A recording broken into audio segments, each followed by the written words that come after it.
আমার দেশের সাধারণ পাবলিকের প্রয়োজন ছিল না।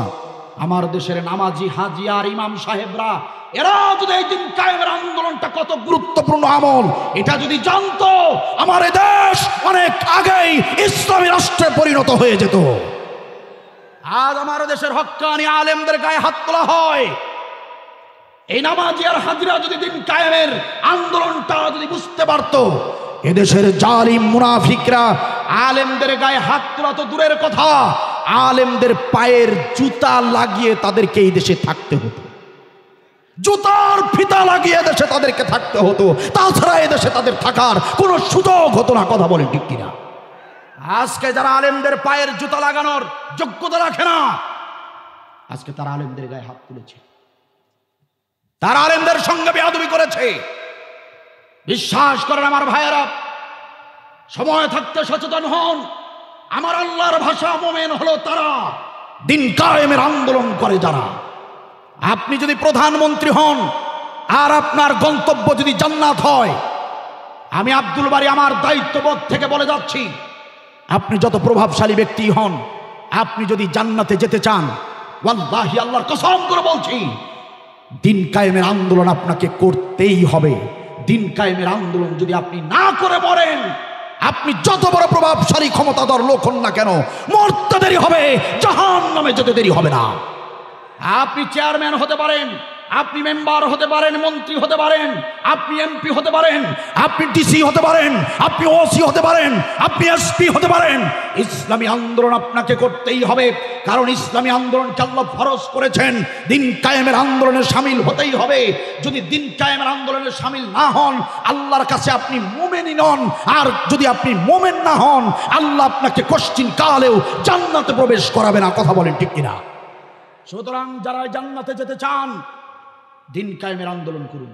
আমার আল্লাহর ভাষা, প্রকৃত মোমেন তারা, দিন কায়েমের আন্দোলন করে যারা। সূরা মুহাম্মদের 1 নম্বর আয়াত খুলুন, সূরা মুহাম্মদের 1 নম্বর আয়াত দেখুন।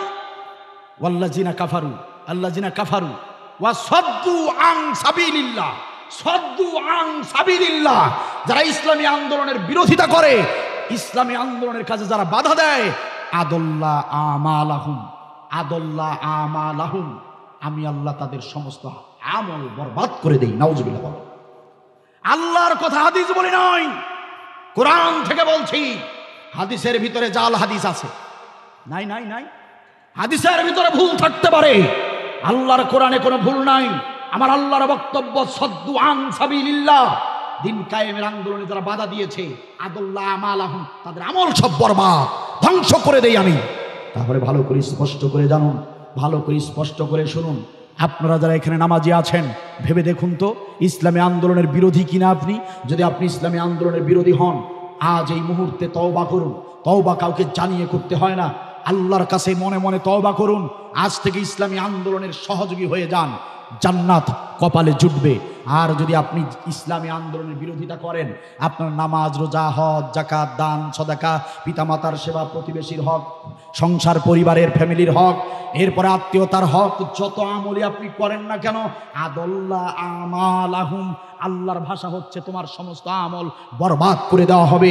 কারণ হলো একটা, তুমি ইসলামী আন্দোলনের বিরোধিতা করেছো। ঠিক কিনা বলেন? প্রকৃত মোমেন হতে চাও, তাহলে ইসলামী আন্দোলন করা ফরজ। এই কুরআনুল কারীমে নামাজের নির্দেশ 82 বার, রোজার নির্দেশ, সিয়ামের কথা এসেছে প্রায় 14 বার, যাকাতের নির্দেশ 29 বার। ভালো করে মনোযোগ দেন। নামাজের নির্দেশ এসেছে 82 বার, রোজার নির্দেশ এসেছে 14 বার, হজ্জের নির্দেশ মাত্র 1 বার, যাকাতের নির্দেশ এসেছে 29 বার। সেই কোরআনের ভিতরেই, সেই কোরআনের ভিতরেই, সেই কোরআনের ভিতরেই জিহাদ করতে হবে, দিন কায়েমের আন্দোলন করতে হবে। পরোক্ষ প্রত্যক্ষভাবে নির্দেশ এসেছে 917 বার। 917 বারের আমল বাদ দিয়া নামাজ অবশ্যই ফরজ আমল পড়তেই হবে, গুরুত্বপূর্ণ আমল। উল্টা ব্যাখ্যা করবেন না কাল সকালবেলা। শাইখ সাহেব আব্দুল বারী চাপার জোরে বক্তব্য দেয় না, উল্টা বক্তব্য দিবেন না। ভালো করে বুঝুন, নামাজ, রোজা, হজ, যাকাত অবশ্যই গুরুত্বপূর্ণ, কিন্তু কেন ভুলে গেলেন 917 বারের ফরজ আমলটাকে? কোন শয়তান আপনাকে কুমন্ত্রণা দিয়েছে। সবচেয়ে বেশি বেশি গুরুত্ব আল্লাহ যে আমলটাকে দিয়েছেন সেই আমলটার প্রতি আপনি গাফেল কেন? 917 বারের ফরজ আমল বাদ দিয়ে 917 বারের ফরজ আমলের বিরোধিতা করে আপনি 82 বারের নামাজ যতই পড়েন, আল্লাহর কসম ওই নামাজ নিয়েই জাহান্নামে যেতে হবে। নামাজ নিয়েই জাহান্নামে যেতে হবে। নামাজ নিয়েই জাহান্নামে যেতে হবে। আল্লাহ বলেন 2 নম্বর আমল, মুমিন হয়ে যাও। আর মুমিন হতে গেলে দিন কায়েমের চেষ্টা করতে হবে। কথা আমার নাকি আল্লাহ? কথা আমার নাকি আল্লাহর? তাহলে আসুন সব শেষে আমার প্রিয় ভাইয়েরা, রাজশাহী জেলার মুসলমানেরা, প্রশ্ন করতে চাই, প্রকৃত মুমিন হওয়ার জন্য যদি দিন কায়েমের আমল করাই লাগে, তাহলে জবান খুলে ঝংকার দিয়ে বলুন, আজও যারা আমরা ইসলামী আন্দোলনে শরিক হই নাই, আমাদেরকে ইসলামী আন্দোলনে শরিক হওয়ার দরকার আছে না নাই? তাহলে কান খুলে স্পষ্ট ভাষায় শুনুন, 70 বছর 80 বছরের এই জিন্দেগি কষ্ট হতে পারে, নির্যাতন হতে পারে, আমরা সেই কষ্ট আর নির্যাতনকে পরোয়া করব না। ইব্রাহিম নবী যদি তার সন্তানকে জবাই করে দিতে পারে আল্লাহর খুশির জন্য, ইসমাইল যদি নিজে জবাই হতে পারে, প্রস্তুত হতে পারে আল্লাহর বিধান মানার জন্য, আমরাও প্রস্তুত হতে চাই। আসুন আমরা সিদ্ধান্ত নেই, আমরাও দিন কায়েমে শামিল হয়ে আমরাও দ্বীনের জন্য, ইসলামের জন্য শহীদ হতে রাজি আছি। আসুন আমরা সিদ্ধান্ত নেই, আজ থেকে আমরা ইসলামী আন্দোলনের কর্মী হয়ে যাব। আজ থেকে আমরা দিন কায়েমের প্রচেষ্টা করব। দলমত নির্বিশেষে যে পেশায় পেশাদারিত্ব আপনি করেন না কেন, আসুন হাতে হাত রেখে, কাঁধে কাঁধ রেখে আমরা ইসলামী আন্দোলন করি। আল্লাহর এই জমিন, আল্লাহর কোরআনের রাজ কায়েমের চেষ্টা করি। যদি কখনো ডাক এসে যায়, রাজপথে ছুটে যাবার যদি সুযোগ হয়ে যায়, কৃষিক্ষেত্রে কাজ করছেন একটা দিনের জন্য, ওই কৃষিক্ষেত্র ছেড়ে দিয়ে রাজপথে যদি আসতে বলা হয়, ও মুসলমান আপনি চাকুরি করেন একটা দিনের জন্য, দিন কায়েমের আন্দোলনে যদি রাজপথে আসতে হয়, ওই অফিসটা বন্ধ করে রাজপথে আসতে হবে একটা দিনের জন্য। দিন কায়েমের আন্দোলনে যদি আপনাকে ব্যবসা বাণিজ্য তালা মেরে রাজপথে আসতে হয়, যদি বন্দুকের গুলির সামনে পাঞ্জাবির বুতাম খুলে দিয়ে দাঁড়াতে হয়, লিল্লাহে তাকবীর স্লোগান দিয়ে শাহাদাতের তামান্না নজরানা যদি পেশ করতে হয়, আমি আব্দুল বারী লক্ষ হাজার বার রাজি আছি। আব্দুল বারীর সঙ্গে কারা কারা রাজি আছো একবার দুহাত তুলে আল্লাহকে দেখাও।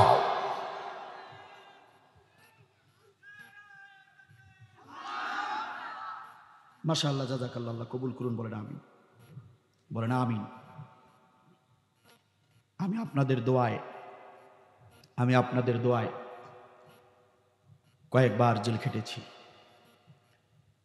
স্ত্রীর যৌতুক মামলায় নয়, জমি জমার মামলায় নয়, সন্ত্রাসী কর্মকাণ্ড করে নয়, আল্লাহর জমিন, আল্লাহর কোরআনের রাজ কায়েমের আন্দোলন করার কারণে, কোরআনের হক কথা বলার কারণে আমি অনেকবার নির্যাতিত হয়েছি। আমি কয়েকবার জেল খেটেছি। তো আমি যদি ভয় না পাই, আমি কয়েকবার জেল খাটার পরেও যদি আমি আমার আল্লাহর স্পষ্ট কথা যদি সারা দেশে এভাবে যদি স্পষ্ট ভাষায় যদি বলতে পারি, আব্দুল বারীর দিকে তাকান। আব্দুল বারী যদি এভাবে নির্যাতিত হবার পরেও, জেলের পর জেল খাটার পরেও যদি সারা দেশব্যাপী যদি দিন কায়েমের কথা যদি এভাবে বলতে পারে এবং ওই আন্দোলনে যদি এভাবে সক্রিয় থাকতে পারে, তাহলে আপনি কেন পারবেন না? কিসের ভয় আপনার? আব্দুল বারী পারলে আপনি কেন পারবেন না? এত কাপুরুষ কেন আপনি? আপনি কেন এত ভীতু? আমার দিকে তাকান। কই, আমি তো ভয় পাচ্ছি না। 70 বছরের জীবন জেলের ভিতরে যদি কাটতে হয় কাটাই দিব। যারা বাইরে আছে, আরামায় এসে আছে, তাদেরও সময় যাচ্ছে। যারা জেলের ভিতরে আছে তাদেরও সময় যাচ্ছে। সময় তো যাবেই। ইমান বিক্রি করে না, ইমানকে মজবুত করে জেলে থাকতে হলে থাকবো। মুনাফিক হয়ে আমরা মরতে চাই না। ঠিক কিনা বলেন? আমরা আরামায়েশ চাই না, আমরা শুধু চাই ইমান টিকিয়ে রাখতে। ঠিক কিনা বলেন? মাজালিসুল ইলম হিয়া রাওজাতিম মিন রিয়াদিল জান্নাহ, জান্নাতের বাগান তথা কোরআনের এই মাজলিসে আমাদেরকে আসার, বসার, কিছু কথা বলার, কিছু কথা শোনার তৌফিক যে মহান মনিব, মহান মালিক দান করলেন, সেই মহান মালিকের শানে শুকরিয়া আদায়ের দরকার আছে না নাই? সবাইকে জবান খুলে কথা বলতে হবে, ঝংকার দিয়ে কথা বলতে হবে, প্রশ্ন করলে বীরের মতো উত্তর দিতে হবে, ঝংকার দিয়ে কথা বলতে হবে। কথা বলতে রাজি আছেন আপনারা? রাজি আছেন আপনারা? সবাইকে কথা বলতে হবে। আপনি যত বড় ভিআইপি মানুষ হন আর প্রভাবশালী প্রতিপত্তিশালী ব্যক্তি হন না কেন, কোরআনের মাহফিলে এসে ভিআইপি গিরি চলবে না। কোরআনের মাহফিলে যতক্ষণ আমরা আছি, যতক্ষণ আলোচনা চলবে, আমরা সবাই কোরআনুল কারীমের ছাত্র, ঠিক কিনা বল?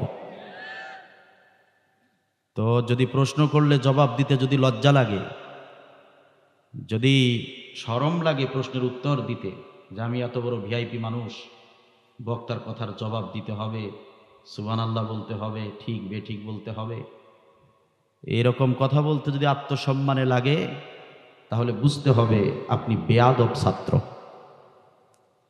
সুতরাং প্রশ্ন করলে ঝংকার দিয়ে জবাব দিবেন। তাহলে যে মহান মনিব আমাদেরকে শত ব্যস্ততা থেকে হেফাজত করে আমাদেরকে এখানে নিয়ে আসলেন, এলাকা কি এ অত্র এলাকায় সর্বমোট লোক সংখ্যা সবাই কি এখানে এসেছে? এসেছে কি? অনেকে আসতে চেয়েছিল কিন্তু বিভিন্ন ব্যস্ততার কারণে আসতে পারে নাই। আবার এখানে যারা এসেছেন অনেকেই এখানে আসার কোনো পরিকল্পনাই নেন নাই। কেমনে কেমনে আল্লাহ তাআলা আপনাকে ব্যস্ততা থেকে হেফাজত করে সুযোগ করে দিয়েছেন, আর অমনি আপনি এখানে চলে এসেছেন, ঠিক কিনা বলে? তাহলে আমরা যারা আসতে পেরেছি আল্লাহ তাআলা কবুল করেছেন বলেই আসতে পেরেছি, ঠিক কিনা বলেন? রাসূলুল্লাহ সাল্লাল্লাহু আলাইহি ওয়াসাল্লাম বলেন, আল্লাহ রাব্বুল আলামিন যাদের গুনাহ খাতা মাফ করতে চান, আল্লাহ তাআলা যাদের ইহকালীন এবং পরকালীন কল্যাণ দিতে চান, কেবলমাত্র তাদেরকেই কোরআনের ইলম দান করে থাকেন। সুবহানাল্লাহ বলবেন না? আজকে এখানে বিতরণ অনুষ্ঠান, বিতরণ করা হবে কোরআনুল কারীমের ইলম, ঠিক কিনা বলে? তো নিঃসন্দেহে আপনারা যারা আসতে পেরেছেন, আল্লাহ তাআলা চান আপনাদের গুনাহগুলো মাফ হয়ে যাক, ঠিক কিনা বলে? নিশ্চয়ই আপনারা যারা এখানে এসেছেন, নিঃসন্দেহে আল্লাহ তাআলা আপনাদের কল্যাণ চান বলেই আল্লাহ তাআলা আপনাদেরকে এখানে উপস্থিত করিয়েছেন, ঠিক কিনা বলে? এজন্য আমরা খুশি না বেজার? যারা কথা বলেন নাই তারা অনেক বেজার। একটু ঝংকার দিয়ে বলেন আমরা খুশি না বেজার? তাহলে আসুন আল্লাহ তাআলার শুকরিয়া আদায় করি, বিনয়ের সঙ্গে আল্লাহ তাআলার শানে কৃতজ্ঞতা জ্ঞাপন করি। সবাই মিলে সমস্বরে কণ্ঠটাকে একটুখানি উঁচু করে আমরা প্রশংসা করছি আলহামদুলিল্লাহ। দরুদ আর সালাম পেশ করছি সাইয়্যিদুল মুরসালিন খাতামুন নবিয়্যিন রাহমাতাল লিল আলামিন জনাবে মুহাম্মাদুর রাসূলুল্লাহ। সম্মানিত সুপ্রিয় দ্বীনী ভাইরা, একান্ত আপনজনেরা আমার, আমি সাধারণত কোরআনের মাহফিলগুলোতে ভূমিকা ছাড়াই কথা বলি। বলতে পারেন এটা আমার অভ্যাস। ইনশাআল্লাহ তাআলা আজকেও ভূমিকা ছাড়াই সরাসরি কোরআনুল কারীম থেকে নির্ধারিত আয়াত সামনে রেখে বিশ্বের বিভিন্ন প্রসিদ্ধ তাফসির গ্রন্থগুলো থেকে বিভিন্ন মুফাসসিরদের দেয়া বিবৃতি, বর্ণনা, রেফারেন্স, ব্যাখ্যা, বিশ্লেষণ আমি আমার ভাষায় নোট করা আলোচনা আপনাদের সামনে সহজভাবে উপস্থাপন করার চেষ্টা করব ইনশাআল্লাহ তাআলা। ওয়াল্লাহি, আল্লাহর কসম করে বলছি, ইনশাআল্লাহ তাআলা আজকের এই আলোচনা মনোযোগ সহকারে বুঝে শুনে মানার চেষ্টা যদি করেন, আজকের এই ছোট্ট আলোচনা, আজকের এই আয়োজন হাসরের ময়দানে আমাদের সকলের জন্য নাজাতের ওসিলা হয়ে যাবে ইনশাআল্লাহ। শুরুতেই বলে নিচ্ছে, আমার আলোচনায় কোনো গান হবে না, কোনো ফান হবে না, না হবে নাচানাচি, না হবে হাসাহাসি। কথা হবে কোরআন থেকে, ভয় করি না শত্রু দেখে। আলোচনা শুরু করতে চাই আল্লাহ তাআলাকে সাক্ষী রেখে। রাজি আছেন সবাই? আওয়াজ দিয়ে বলতে হবে, রাজি আছেন সবাই? আমি কোরআনুল কারীমের 114টি সূরার ভেতর থেকে অতীব গুরুত্বপূর্ণ, বিশেষ মর্যাদাপূর্ণ অন্যতম একটি সূরা, 33 নম্বর সূরা, সূরা আল আহজাব। সূরা আল আহজাব 33 নম্বর সূরা, সূরা আল আহজাব। এই 33 নম্বর সূরার 35 নম্বর আয়াত, একটি মাত্র আয়াত শুরুতেই আপনাদের সামনে আমি তিলাওয়াত করেছি।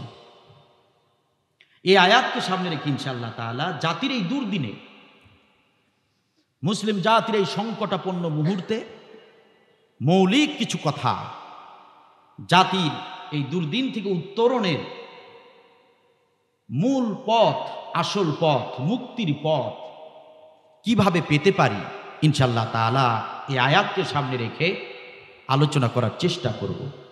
আল্লাহ তাআলা যেন জাতির এই দুর্দিনে, জাতির কল্যাণে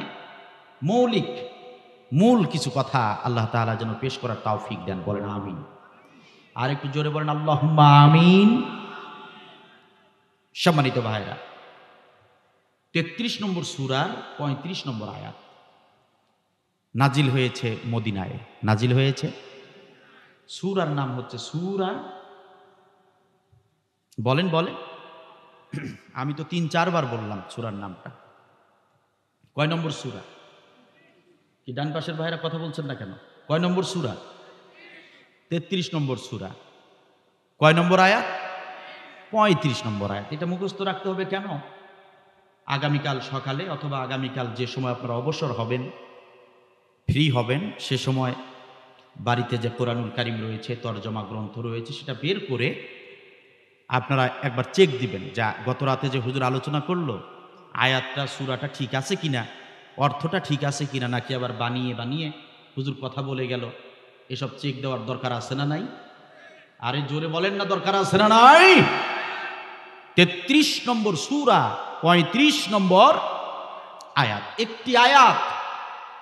একটি আয়াতের ভিতরে আল্লাহ তাআলা মুসলমানদের জন্য কয়েকটি আমলের নির্দেশ দিয়েছেন। সুবহানাল্লাহ বলবেন না? আয়াত কয়টি? একটি।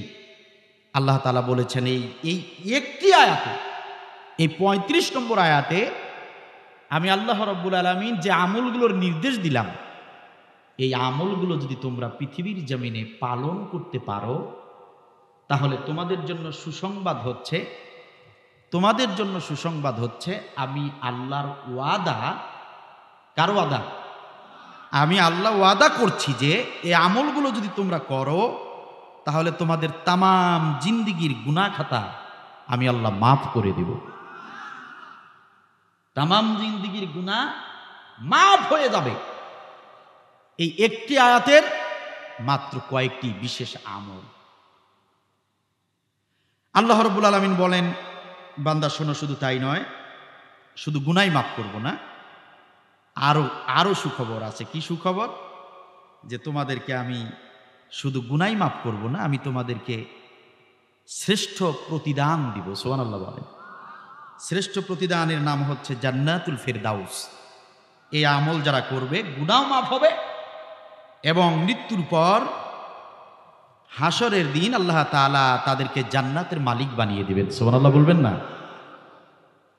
সম্মানিত ভাইরা, তাহলে বলুন, যে আমলগুলো করলে গুনাহ মাফ হয়ে যাবে, যে আমলগুলো করলে জান্নাতের মালিক হওয়া যাবে, একটু আওয়াজ দিয়ে বলুন তো দেখি, সেই আমলগুলো আমাদের করার দরকার আছে না নাই? তো আমলগুলো যদি করতে চাই, তাহলে আমল করার আগে সে আমলগুলো জানার দরকার আছে না নাই? জানতে রাজি আছেন? সবাই বলছেন না। জানতে রাজি আছেন? মানতে রাজি আছেন? জানতে হবে তো, মানতে হবে তো, তাছাড়া এই মুসলিম জাতির আর কোনো পথ খোলা নাই। আজ বিশ্বের জমিনের মুসলিম জাতির পিঠ দেয়াল পর্যন্ত ঠেকে গিয়েছে, ঠিক কিনা বল? আজ শুধু আমার বাংলাদেশ নয়, সারা বিশ্বের জমিনে যেখানে ইসলাম, যেখানে কোরআন, যেখানে মুসলমান, সেখানেই চলছে রক্তের হোলি খেলা, মুসলমানদের লাশের ঘ্রাণ। কথা বলেন ঠিক কিনা? আজ যেখানে ইসলামের কথা বলা হয়, সেখানে ইসলাম পন্থীদের উপর নির্যাতন চালানো হয়। আজ যারা কোরআনের কথা বলে, কোরআন মানে আর মানাতে চায়, তাদের ঠিকানা হয় জেলখানা। আর যারা কোরআনের বিরোধিতা করে ওরা পায় স্বর্ণপদক আর সম্মাননা। ঠিক কিনা বলেন? এমত অবস্থায় মুসলিম জাতিকে এই কোরআনুল কারিম বুঝে বুঝে পড়তে হবে। এই কোরআনুল কারিম শুধু তিলাওয়াত নয়, অর্থ সহ পড়তে হবে, অধ্যয়ন করতে হবে। এমত অবস্থায় মুসলিম জাতিকে কোরআনুল কারিম বুঝে বুঝে কোরআনের আমলগুলো করতে হবে। এমত অবস্থায় মুসলিম জাতির প্রত্যেকটা ব্যক্তিকে, সবাইকে সিদ্ধান্ত নিতে হবে, আর কোনো ভেদাভেদ নয়, আর দূরত্ব সৃষ্টি নয়, আমরা সবাই এক হয়ে যাব, এই সিদ্ধান্ত সবাইকে নিতে হবে। ভ্রাতৃত্ববোধ তৈরি করতে হবে, একে অপরের সঙ্গে সম্পর্ক মজবুত রাখতে হবে, আমাদের সবাইকে ঐক্যবদ্ধ হতে হবে। আমরা যদি কোরআন বুঝতে পারি, কোরআন মানতে পারি, আর আমরা তামাম বিশ্বের জমিনের সমস্ত মুসলিমরা যদি ঐক্যবদ্ধ হতে পারি, কাফের বেঈমানরা হক্কানি আলেমদের গায়ে হাত তোলা তো দূরের কথা, আলেমদের চোখের দিকে তাকালে ওরা পেশাব করে দিবে ভয়ের চোটে। কথা বলো ঠিক কিনা? সুতরাং আলোচনার শুরুতে আসুন রাজশাহীবাসী, আলোচনার শুরুতে আমরা একটা সিদ্ধান্ত নেই। কোরআনের মাহফিল শুধু এই নয় যে মাহফিল আসবেন, শুনবেন আর চলে যাবেন, বরং কোরআনের মাহফিলগুলোতে অবশ্যই সিদ্ধান্ত নিয়ে, কিছু শপথ নিয়ে বাড়িতে ফিরতে হবে। আসুন আলোচনার শুরুতে আল্লাহ তাআলাকে সাক্ষী রেখে আমরা শপথ করছি। আসুন আমরা সিদ্ধান্ত নেই, আজ থেকে আমরা কোরআন পড়ব নিয়মিত। একটি আয়াত হলে অর্থসহ পড়ব। আমি পড়তে না জানলে আমার ছেলে পারে, ছেলের কাছ থেকে শিখব। আমার ছেলে পারে না, আমার ছেলের বউ জানে, ছেলের বউয়ের কাছ থেকে জানব। আমার স্ত্রী জানে, আমার স্ত্রীর কাছ থেকে পড়া শিখব। অর্থসহ কোরআন পড়ব, অর্থসহ কোরআন বুঝব, কোরআনের আমল করব। আর আমরা সবাই ঐক্যবদ্ধ হয়ে যাব। কার মাথায় লম্বা টুপি আর কার মাথায় ছোট টুপি সেদিকে আমরা লক্ষ্য করব না। কে পাঞ্জাবি পরে আর কে শার্ট পরে সেদিকে আমরা ভেদাভেদ তৈরি করব না। কে জিন্সের প্যান্ট পরে আর কে জুব্বা পরে সেদিকে আমরা ভেদাভেদ করব না। কে জোরে আমিন বলে আর কে আস্তে আমিন বলে সেদিকে আমরা নজরদারি করব না। বরং আমরা একটা শপথ নিচ্ছি, আমরা সবাই এক হয়ে যাব। যে মুসলিম সে আমার ভাই, তার সঙ্গে আমার কোনো হিংসা নাই। আমরা যদি এভাবে ঐক্যবদ্ধ হতে পারি আর ওই যুবকদেরকে বুকে টেনে যদি ইসলামের ছায়াতলে ডেকে আনতে পারি, ওয়াল্লাহি বিল্লাহি তাল্লাহি, বিশ্বাস করেন আমার ভাইরা, এই বিশ্বের জমিনের সমস্ত নেতৃত্ব আর কর্তৃত্ব মুসলিম জাতির হাতে চলে আসবে। ইহুদি, খ্রিস্টান, কাফের, বেঈমানেরা এই বিশ্বের জমিন থেকে লেজ গুটিয়ে পালাতে বাধ্য হবে। কথা বলেন ঠিক না বেটি?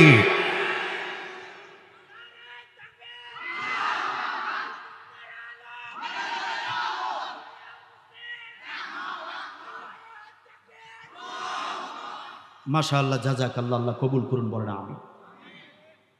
33 নম্বর সূরার 35 নম্বর আয়াত। 33 নম্বর সূরার 35 নম্বর আয়াত। সূরাটির নাম আল আহজাব। আল আহজাব অর্থ হচ্ছে ঐক্যজোট। সুবহানাল্লাহ বলবেন না? আল আহজাব মানে সম্মিলিত বাহিনী, ঐক্যজোট। আমি বিস্তারিত কথা বলার সুযোগ পাচ্ছি না, যেহেতু রাত অনেক দেরি হয়ে গিয়েছে, অনেক অধিক হয়ে গিয়েছে। শুধু টাচ দিয়ে রাখি, অনেকের মনে প্রশ্ন আসতে পারে, ঐক্যজোট নামের সূরা আছে, তার মানে কি ইসলামে কখনো ঐক্যজোট হয়েছিল নাকি? এমন প্রশ্ন আছে না নাই? আপনারা জেনে খুশি হবেন, হ্যাঁ, ইসলামে ঐক্যজোট শুধু ছিলই না, ঐক্যজোট তো ছিলই, ঐক্যজোটের অনেক বড় ভূমিকা রয়েছে ইসলামে। সুবহানাল্লাহ বলেন। বিশ্বনবী সাল্লাল্লাহু আলাইহি ওয়াসাল্লাম যখন হিজরত করে মদিনায় গেলেন, মদিনায় যাবার পরে মুসলমানদের সংখ্যা কম, ইহুদি আর বিধর্মীদের সংখ্যা ছিল অনেক বেশি। আল্লাহ তাআলার নির্দেশে নবী সাল্লাল্লাহু আলাইহি ওয়াসাল্লাম মদিনায় গিয়ে সর্বপ্রথম যে কাজটি করেছিলেন সেই কাজটি ছিল ঐক্যজোট। বিধর্মীদের সঙ্গে, ইহুদি নেতাদের সঙ্গে নবী সাল্লাল্লাহু আলাইহি ওয়াসাল্লাম বৈঠক করে ঐক্যজোট করেছিলেন। যে ঐক্যজোটের কারণে নবী সাল্লাল্লাহু আলাইহি ওয়াসাল্লাম তার সাহাবীদেরকে নিয়ে মদিনার জমিনে বিনা বাধায় ইসলাম প্রচার করার সুযোগ পেয়েছিলেন। সুবহানাল্লাহ বলেন। এই ঐক্যজোট যদি মদিনার জমিনে গিয়ে নবী না করতেন বিধর্মীদের সঙ্গে, তাহলে নবীর কোরআনের আলোচনা হতো যেখানে, 144 ধারা জারি হতো সেখানে। ঠিক কিনা বলেন? নবী সাল্লাল্লাহু আলাইহি সাল্লাম বিধর্মী নেতাদের সঙ্গে যখন ঐক্যজোট করলেন, নেতাদেরকে যখন বুঝালেন যে মদিনায় যখন এসেই পড়েছি, মদিনা এখন আমারও মাতৃভূমি, এই মদিনা এখন আমারও দেশ, সুতরাং এই দেশের বিরুদ্ধে যারাই ষড়যন্ত্র করবে আমরা মুসলমানরাও আপনাদের সাথে থেকে এক হয়ে আমরা প্রতিহত করব। সুবহানাল্লাহ বলেন। এই মদিনায় যখন আমরা এসেই পড়েছি, আমরা আমাদের ধর্ম, আমরা আমাদের জীবন ব্যবস্থা, আমরা আমাদের ধর্মের প্রচার প্রসার আমাদের মতো করে করব, আপনারা আপনাদের ধর্মের প্রচার করবেন। আপনাদের ধর্মে আমরা বাধা দিব না, আমাদের ধর্মের কাজে আপনারা বাধা দিবেন না। সুবহানাল্লাহ বলবেন না? কাফের বিধর্মীরা এগুলো কথা শুনে অবাক হয়ে গিয়েছিল। এরকম ভালো কথা, সুন্দর কথা তারা তো জীবনে শুনে নাই। ঐক্যজোটে রাজি হয়ে গেল। নবী সাল্লাল্লাহু আলাইহি ওয়াসাল্লাম তুফানের বেগে মদিনার জমিনে ইউনিট ভিত্তিক, ওয়ার্ড ভিত্তিক, ইউনিয়ন ভিত্তিক, পাড়া মহল্লা ভিত্তিক দাওয়াতি কাজ শুরু করে দিলেন।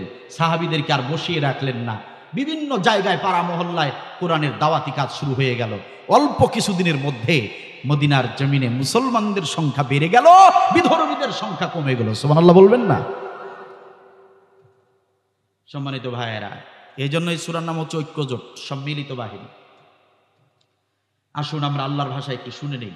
এখানে আরো অনেক কথা ছিল ঐক্যজোট সম্পর্কে, আমি সেদিকে যাচ্ছি না। অনেকে বলে যে ঐক্যজোট করে, আবার অনেক হুজুরেরা মহিলাদের সঙ্গে ঐক্যজোট করে, এরকম প্রশ্ন আসছে কি আসে নাই?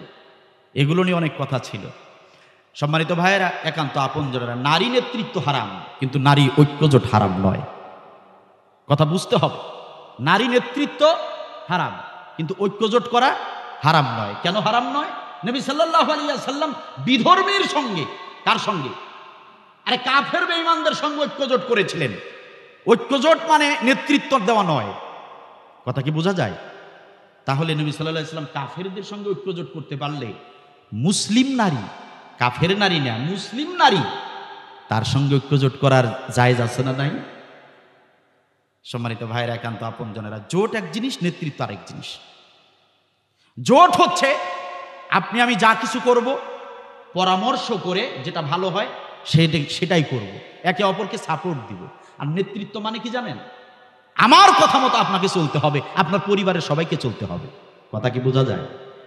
তো আপনার বাড়ির সঙ্গে আমার বাড়ির ঐক্যজোট হতে পারে কি পারে না? পারে না? পারে না? পারে। কিন্তু আমি যদি বলি যে না, আমার নেতৃত্ব তুমি গ্রহণ করে নাও, যদি আপনি গ্রহণ করে নেন, তাহলে আপনার স্ত্রী, আপনার সন্তান, তাদেরকেও আমার কথা মতো চলতে হবে। এটা হলো হারাম। কথা কি বোঝা যায়? সম্মানিত ভাইরা, আরো অনেক কথা ছিল, আমি সেদিকে যাচ্ছি না, কারণ মূল কথাগুলো, মূল আমলগুলো সম্পর্কে আমরা আলোচনা করব ইনশা আল্লাহ তাআলা। আসুন আমরা ওই আয়াতটি সম্পর্কে আগে আল্লাহ তাআলার ভাষায় শুনে নেই। আমি তো আমার ভাষায় বলেছিলাম যে আমলগুলো করলে আল্লাহ তাআলা গুনাহ মাফ করে দিবেন, জান্নাতের মালিক বানিয়ে দিবেন। ঠিক কিনা বলেন? আসুন আমরা আল্লাহ তাআলার ভাষায় শুনে নেই আল্লাহ তাআলা কিভাবে কথাগুলো বলেছেন। শোনার দরকার আছে না নাই? আল্লাহ তাআলার ভাষায় আসুন শুনে নেই। আল্লাহ রাব্বুল আলামিন বলেন 33 নম্বর সূরার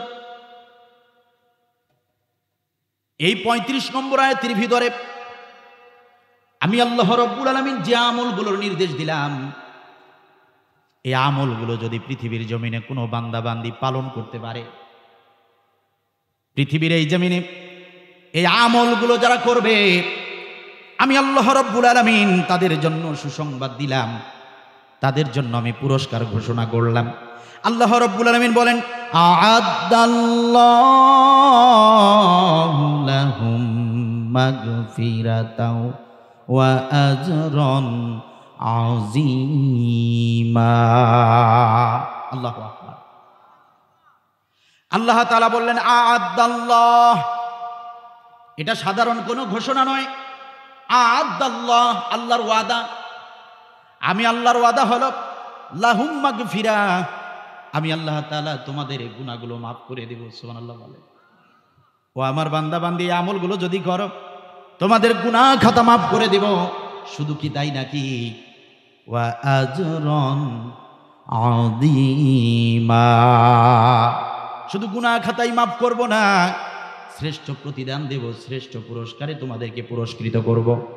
তার মানে হলো, শ্রেষ্ঠ পুরস্কারের মানে হলো জান্নাত দান করব। জান্নাতের শ্রেষ্ঠ জান্নাত হলো জান্নাতুল ফেরদাউস।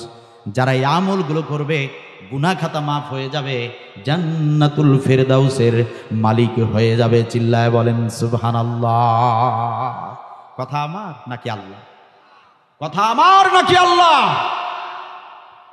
আল্লাহর কথা, আল্লাহর কথা। আল্লাহর কথার মধ্যে কোনো ভেজাল আছে? কথা বলে না ভাই। আল্লাহর কথার মধ্যে কোনো ভুল আছে? যে কিতাব থেকে কথা বলছে এই কিতাবের ভিতরে কোনো ভুল আছে? দুই একটা থাকলে থাকতে পারে, এর বেশি নয়। নাউজুবিল্লাহ, একটা ভুলও আছে কি? সম্মানিত ভাইয়েরা আমার, নাপিত যদি চুল কাটতে গিয়ে ভুল করে তাহলে সেটা হয়ে যায় নতুন স্টাইল। কোন রাজনীতিবিদ বক্তব্য দিতে গিয়ে যদি ভুল বক্তব্য দেয় তাহলে সেটার নাম হয়ে যায় নতুন আইন। আমার দেশের কোনো বিজ্ঞানী যদি ভুল গবেষণা করে সেটার নাম হয়ে যায় নতুন উদ্ভাবন। আর আমার দেশের কোনো দর্জি কাপড় কাটতে গিয়ে যদি ভুল করে সেটার নাম হয়ে যায় নতুন ফ্যাশন। কোন শিক্ষক যদি ভুল শিক্ষা দেয় সেটার নাম হয়ে যায় নতুন থিওরি।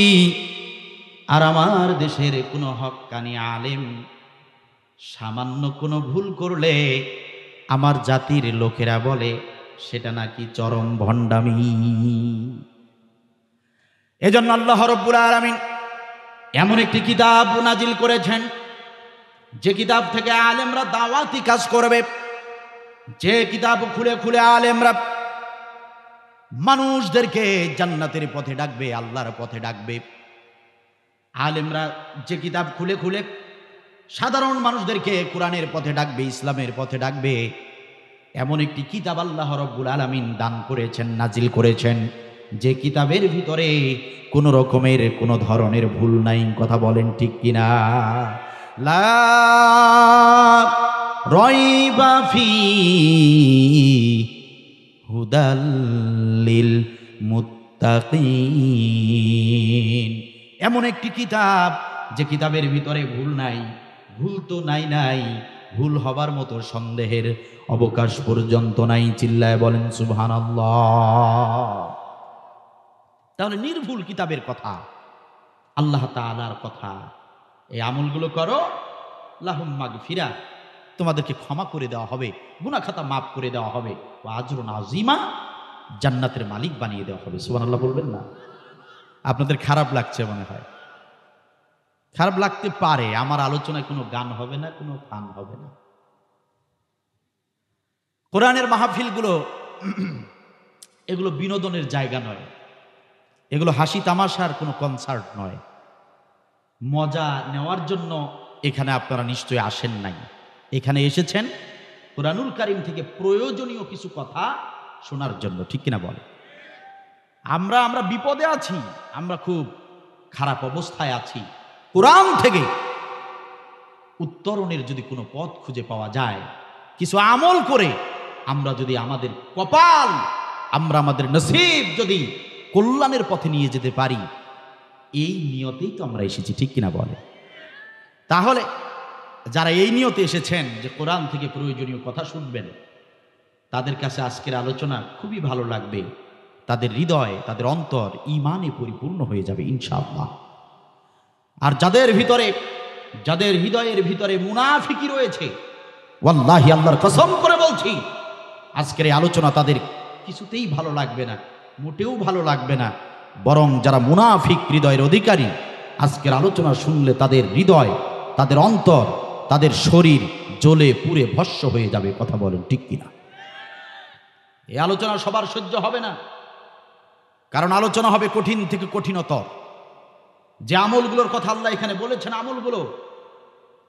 আমলগুলো কিছুতেই সহজ কোনো আমল নয়।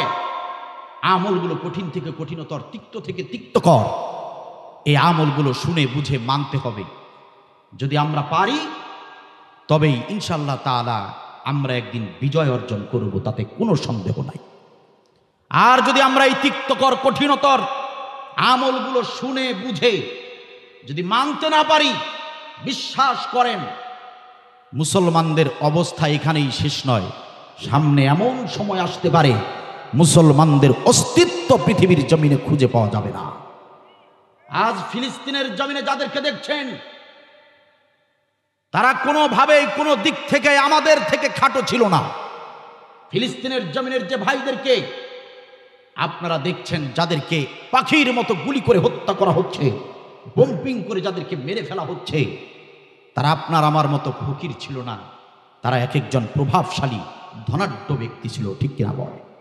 যে বাচ্চাদেরকে দেখছেন ফেসবুক ভিডিও ফুটেজ, ইউটিউবে দেখছেন, ছোট ছোট ফিলিস্তিনের বাচ্চারা, আমাদের ওই শিশুরা যারা হাত পেতে খাবার চাচ্ছে, খাবারের অভাবে মাহে রমজানে যারা ইফতার করতে পারে নাই, সাহরি করতে পারে নাই, যারা বারবার শুধু একটা দোয়াই করেছে, আল্লাহ খাবারের ব্যবস্থা করো, খাবারের ব্যবস্থা করো। আপনি তাদেরকে দেখে কি ভেবেছেন? ভিডিওগুলো দেখে আপনি ভেবেছেন যে তারা বুঝি গরিব মানুষ? না, তারা গরিবের সন্তান নয়। ওই বাচ্চারা, ওই শিশুরা সোনার চামচ মুখে দিয়ে জন্ম নিয়েছিল। তাদের এক একটার অট্টালিকা প্রাসাদের মতো বাড়ি ছিল, কোনো দিকেই তাদের কোনো অংশে কম ছিল না। কিন্তু ইসরায়েলের ইহুদির বাচ্চারা তাদের ধন সম্পদ বোম্পিং করে উড়িয়ে দিয়েছে, তাদের বাবা মাকে নৃশংসভাবে হত্যা করেছে। এই বাচ্চারা সৌভাগ্যবশত এখনো বেঁচে আছে, পালিয়ে পালিয়ে তারা আছে। আমি সেদিন একটা ভিডিও ফুটেজে দেখলাম, দুটি বাচ্চা সহোদর, ছোট ছোট ভাই বোন, একদম ছোট বয়সে পানির ড্রেনে, নর্দমার ড্রেনে লুকিয়ে আছে, গলা পর্যন্ত পানি, পানি যাচ্ছে ড্রেন দিয়ে, তারা লুকিয়ে আছে ড্রেনের ভিতরে। কারণ ওরা জানে ড্রেন থেকে উপরে উঠলেই ওই ইহুদিরা তাদেরকে গুলি করে হত্যা করে ফেলবে। ওরা এরকম ছিল না, তোরা ফকিরের বাচ্চা নয়। কিন্তু ইহুদির বাচ্চারা আজকে তাদেরকে ফকির বানিয়ে ফেলেছে।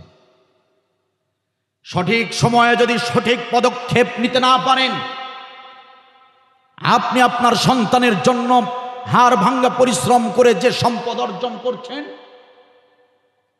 আপনি আপনার সন্তানের জন্য, ফ্যামিলির জন্য যে অর্থ করি রেখে যাচ্ছেন, যে অর্থ করি তৈরি করছেন, আপনি যদি আপনার সঠিক পদক্ষেপ যদি ঠিক সময়ে নিতে না পারেন, তাহলে একদিন আপনার আমার এই সঞ্চিত সম্পত্তি, আপনার আমার তৈরি করা সাজানো শখের বাড়িঘর, আমাদের পার্শ্ববর্তী অনেক বিধর্মীরা ওত পেতে আছে, তারা সুযোগ পেলেই মুসলমানের দেশটাকে ধ্বংস করে দিবে।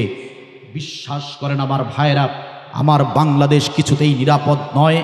আমরা যদি সোচ্চার হতে না পারি, আমরা যদি সচেতন হতে না পারি, ওই ইহুদির বাচ্চারা যেমন ফিলিস্তিনের উপর আক্রমণ করেছে, আমার এই 92% মুসলমানের জমিনেও বিধর্মী মুশরিক আর ইহুদিরা ঐক্যবদ্ধ হয়ে যে কোনো মুহূর্তে আক্রমণ করতে পারে। তখন আপনার ওই রেখে যাওয়া সম্পত্তি ফিলিস্তিনের মতো করেই তারা ধ্বংস করে দিবে। আপনার আমার আদরের সন্তানেরা ওই ফিলিস্তিনের বাচ্চাদের মতো একদিন ভিক্ষা করে খাবার চাইবে।